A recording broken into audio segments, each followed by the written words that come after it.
लो बच्चों, चलिए प्रश्न को पढ़ते हैं और समझते हैं। विरोधोक्ति का प्रयोग करके यह सिद्ध कीजिए कि एक समतल की दो रेखाएं एक से अधिक बिंदु पर प्रतिच्छेद नहीं कर सकती। यह हमें सिद्ध करना है। प्रश्न को हल करने से पहले हम प्रश्न के लिए मुख्य अवधारणा लिख लेते हैं, जिसकी सहायता से हम इस प्रश्न को हल करेंगे। तो मुख्य अवधारणा, मुख्य अवधारणा में हम इस प्रकार से बात करेंगे कि यदि हमें समतल में रेखाओं को मानना हो तो हम रेखाओं के समीकरण किस प्रकार से मानेंगे। A X plus B Y plus C बराबर 0, ये रेखा का व्यापक रूप होता है। या फिर आप रेखा को ऐसे भी मान सकते हो, y बराबर एम एक्स प्लस सी, ये रेखा के समीकरणों को व्यक्त करते हैं। तो ये बात आप इस प्रश्न के लिए याद रख सकते हैं। अब आइए यहाँ से हम प्रश्न को हल करते हैं। तो जब प्रश्न को हल करेंगे तो हमें विरोधोक्ति विधि का प्रयोग करना है, जैसा कि प्रश्न में कहा गया है। तो हमें सबसे पहले दो रेखाओं के समीकरण मानना पड़ेंगे। तो माना दो रेखाएं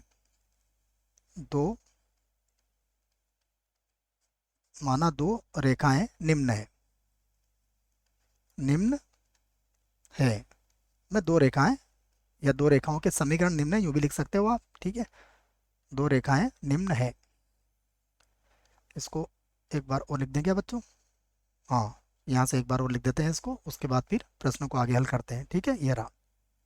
तो दो रेखाएं निम्न है। कौन कौन सी रेखाएं? पहली रेखा मान ली मैंने y बराबर m1x c1, ठीक है, ये पहली रेखा हो गई। दूसरी रेखा मान लेते हैं y बराबर m2x प्लस c2, ये हमने दो रेखाएं मान ली। अब हमें यह बताना है कि इन दोनों का केवल और केवल एक ही प्रतिच्छेद बिंदु होगा, एक से अधिक प्रतिच्छेद बिंदु नहीं होगा। तो इसके लिए हम यहाँ पर क्या करेंगे, विरोधोक्ति विधि का उपयोग करेंगे या प्रयोग करेंगे। मैं लिख देता हूँ विरोधोक्ति विधि। यहाँ पर हम क्या विधि लगाएंगे? विरोधोक्ति विधि। विरोधोक्ति विधि, ठीक है। तो विरोधोक्ति विधि का अर्थ ये होता है कि जो प्रश्न में हमसे पूछा गया है उसका विपरीत आपको मानना है। तो मैं इसी बात को यहाँ पर लिखूंगा कि यदि संभव हो तो माना दोनों रेखाएं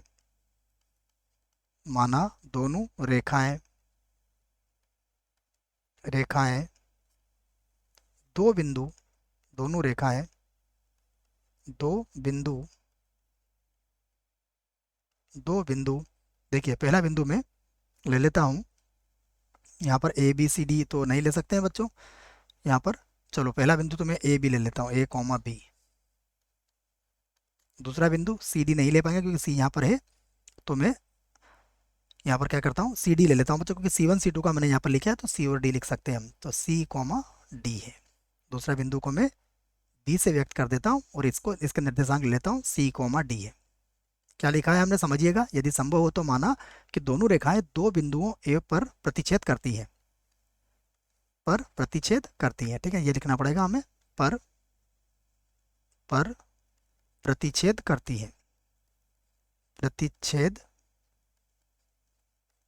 है। अब यह बात हमें पता है कि यदि दो रेखाएं एक दूसरे को प्रतिच्छेद करेंगी तो जहां पर भी प्रतिच्छेद करेंगी वह बिंदु दोनों का उभयनिष्ठ बिंदु होगा, अर्थात वह दोनों को संतुष्ट करेगा। तो यहां से हम सबसे पहले ए और बी की बात करेंगे। तो बिंदु ए के लिए यहां पर लिखते हैं हम, बिंदु ए के लिए,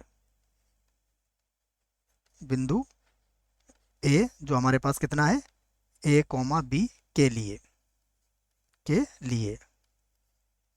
हम इस पर विचार करेंगे। देखो इस बिंदु के लिए दोनों रेखाओं को संतुष्ट करवाएंगे। तो देखिए y बराबर m1, x का मान क्या रख देंगे हम, a है ना, और y का मान कितना रख देंगे, इसमें हम b रख देंगे। तो मैं y का मान भी यहाँ पर b रख ही देता हूँ, क्योंकि हमें a और b के मान निकालना और ये संतुष्ट करेगी इसको। तो b बराबर हो जाएगा m1a प्लस कितना हो जाएगा, c1। इसे हम समीकरण 3 बना देते हैं, क्योंकि 1 और 2 तो हमने पहले से ही बना रखी है। और दूसरी समीकरण भी संतुष्ट करेगी, अर्थात ये हो जाएगा b बराबर m2a प्लस कितना हो जाएगा, c2। अब यहाँ से हमें a और b के मान ज्ञात करना है, तो विलोपन विधि का प्रयोग कर सकते हैं हम। तो समीकरण 1 में से 2 को घटा सकते हैं। तीन में से चार को, एक में से दो को नहीं। तो समीकरण तीन माइनस समीकरण चार, समीकरण चार से देखिए, जब घटाएंगे तो बी से बी तो घट जाएगा, तो कितना बचेगा हमारे पास, जीरो।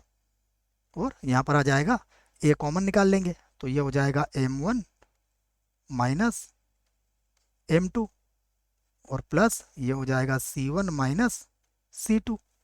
ठीक है, यहाँ से मैंने m1 ए को कॉमन ले लिया, तो m1 माइनस m2 बचा है। तो आप क्या कीजिए, c1 माइनस c2 को बराबर किधर ले जाइए, तो यहाँ से आपको ए का मान मिल जाएगा। तो ए बराबर ये हो जाएगा, माइनस का c1 हो जाएगा तो c2 माइनस c1, और बटे में आ जाएगा m1 माइनस m2। ये हमारे पास ए का मान आ गया। इसे बना दिया मैंने समीकरण 5। ठीक है, अब ये ए का मान आप कहाँ रख सकते हो, समीकरण नंबर 3 में रख के बी का मान भी ज्ञात कर सकते हो। तो समीकरण 3 से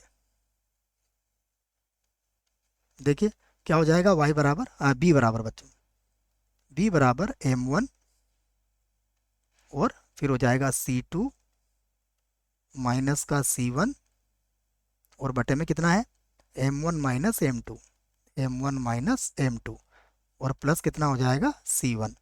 तो आप इसका लघुत्तम ले सकते हैं। तो ये हो जाएगा m1 c2 माइनस का m1 c1, प्लस हो जाएगा m1 c1, और माइनस का हो जाएगा m2 c1। ठीक है, और बटे में क्या है, बटे में हमारे पास है m1 माइनस m2। तो यहाँ से b बराबर, देखो ये तो कट जाएगा, तो b का माना जाएगा हमारे पास m1 c2 minus m2 c1, m1 c2 minus m2 c1, और बटा कितना आ जाएगा, बटा आ जाएगा m1 माइनस m2, तो m1 माइनस m2। ठीक है, इसे बना दिया हमने समीकरण 6। हमने यहाँ पर ए और बी के मान ज्ञात कर लिए हैं। अब हम किसकी बात करते हैं, जो अगला बिंदु हमने प्रतिच्छेद बिंदु माना था उसकी बात करते हैं। तो सी कॉमा डी, तो अब हम बात करेंगे बिंदु बी, जिसके निर्देशांक हमारे पास क्या थे, सी कॉमा डी के लिए देखिए इसकी बात करेंगे, तो ये बिंदु भी क्या होंगे, प्रतिच्छेद बिंदु माने हमने, तो ये संतुष्ट करेंगे रेखा को। तो ये हो जाएगा डी बराबर m1c, और प्लस कितना हो जाएगा, c1। इसे अभी तक समीकरण कितनी बनाई है हमने, 5 6, तो इसे बना देंगे समीकरण 7। ठीक है, उसके बाद फिर से होगा d बराबर, ये हो जाएगा m2, यहाँ पर आ जाएगा c, और प्लस कितना हो जाएगा, c2। इसे बना देंगे समीकरण 8। अब यहाँ पर भी 7 माइनस 8 कर लेंगे, तो समीकरण 7 माइनस समीकरण 8, समीकरण 8 से, तो 7 में से जब 8 को घटाएंगे तो ये तो कट जाएगा। यहाँ पर आ जाएगा हमारे पास, जब c को कॉमन ले लेंगे तो ये हो जाएगा m1 माइनस m2, प्लस हो जाएगा c1 माइनस c2 बराबर 0। तो यहाँ से c का मान आ जाएगा हमारे पास, देखो c का मान क्या आ जाएगा, ये आ जाएगा c2 माइनस c1 बटा m1 माइनस m2। इसे हम समीकरण नाम दे देते हैं 9। अब ये जो c का मान है, ये मान मैं कहाँ रख देता हूँ, समीकरण नंबर 7 में रख देता हूँ, जिससे कि मुझे d का मान आ जाए। तो समीकरण 7 से, समीकरण 7 से, तो ये होगा d बराबर m1, मान रखेंगे तो ये हो जाएगा c2 माइनस c1 बटे में आ जाएगा m1 माइनस m2, और प्लस कितना है, c1। इसका भी लघुत्तम ले लेते हैं, देखो लघुत्तम लेंगे तो ये होगा m1 c2 minus m1 c1, plus होगा m1 c1, और माइनस हो जाएगा m2 c1, और बटे में आ जाएगा m1 माइनस m2। ठीक है, तो यहाँ से देखो d का मान क्या आएगा, ये कट जाएगा आपका प्लस और माइनस, तो डी का मान आ जाएगा M1 C2 माइनस का M2 C1, और बटे में कितना आ जाएगा, बटे में आ जाएगा M1 माइनस M2। इसे आप समीकरण 10 नाम दे सकते हैं। अब आप समीकरण नंबर 9 10 में सी और डी के माने देखिए, और 5 और 6 में, तो 5 6 9 10 से यहाँ लिख लेता हूं मैं समीकरण, समीकरण कौन कौन सी थी, 5 6, ठीक है 5 6 थी ना, ए और बी के मान जहाँ निकाले थे हमने, यहाँ ए का मान 5 और 6 बिल्कुल सही है, और 9 10, उसके बाद समीकरण 9 तथा 10 से देखो क्या होगा, बिंदु जो हमारे पास आया था, जो हमने माना था A, B बराबर है किसके, C, D है। इसका अर्थ क्या हुआ, ये दोनों तो बराबर आ गए, मतलब हमने जो कल्पना करी थी अलग अलग बिंदुओं की, वो कल्पना हमारी क्या है। तो ऐसा क्यों हुआ है, जो हमारी हमारी गलत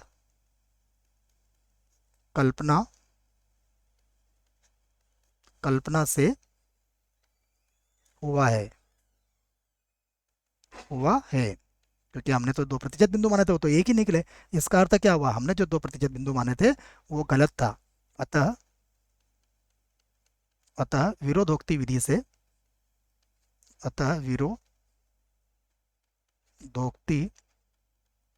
अतः विरोधोक्ति विधि से रेखाएं रेखाएं केवल केवल एक बिंदु पर केवल एक बिंदु पर प्रतिच्छेद करती है करती है। तो ये हमारे प्रश्न का उत्तर आ चुका है बच्चों। आशा करता हूँ प्रश्न का उत्तर समझ में आया होगा। धन्यवाद।